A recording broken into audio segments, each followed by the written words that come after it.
Well, folks, there's a bill going on in the state of Ohio that could affect every single person in the United States. Now you're saying, wait a minute, this is Ohio. You don't live in Ohio, right?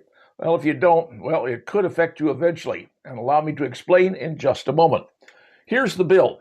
It's in the Senate. It's Senate Bill 303. And what it does, it will allow those who are between the ages of 18 and 20 years of age to purchase a handgun. You heard me right. Ohio is considering a bill to allow those between 18 and 20 years of age to purchase a handgun in a federally licensed situation, the background check, all the other standard stuff.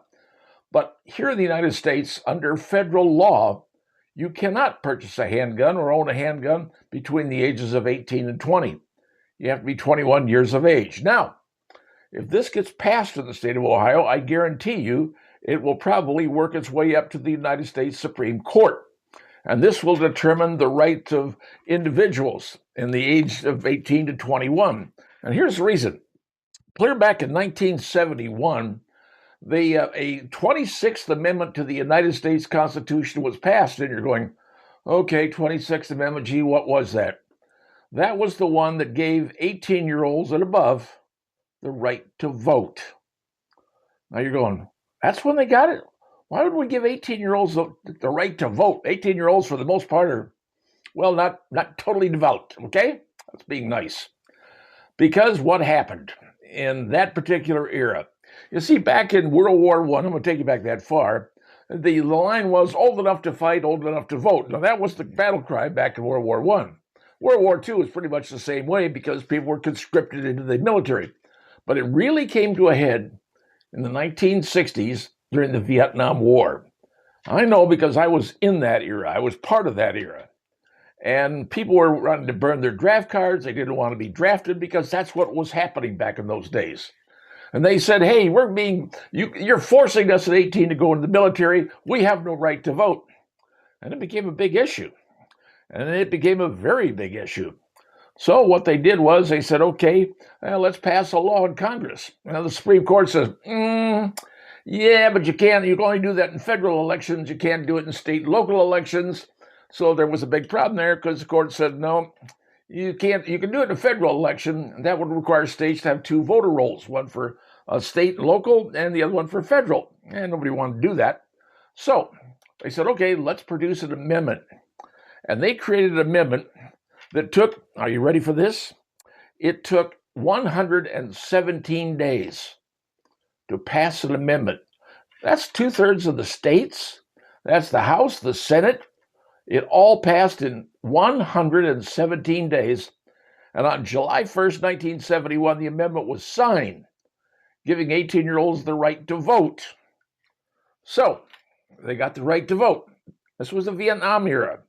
And people said, well, we're drafting kids in. But here's the deal. Today, we no longer have a draft. If you want to go in, you could go in, but you got to pass a whole lot of tests to get in, right? Now, you have the right to vote, but the right to vote in today's era, frankly, most 18-year-olds don't really know what's going on, in my humble opinion. That's my opinion. And frankly, I think a lot of 21-year-olds don't know either. So, and then, but here's the problem.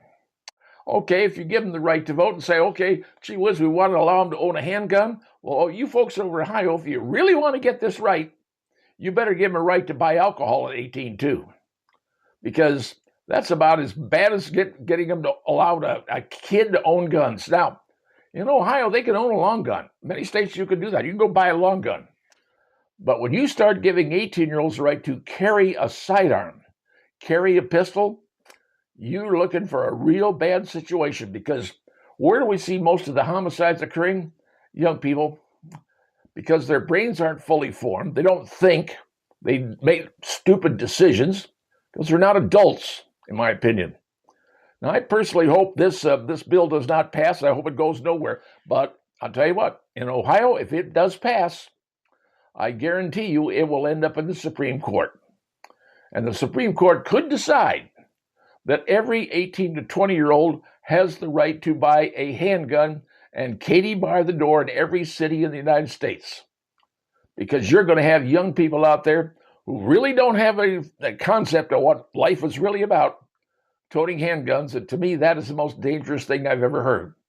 Because if you're going to give them the right to own handguns, then they are going to demand the right to be drinking as well. Don't think it'll happen? Just watch. So there's what's going on. You folks everywhere but Ohio, you live in Indiana, you live in Illinois, you live in Michigan, this could be on your doorstep before you know it. If Ohio passes this, get ready, folks. It could be a very long and bumpy night.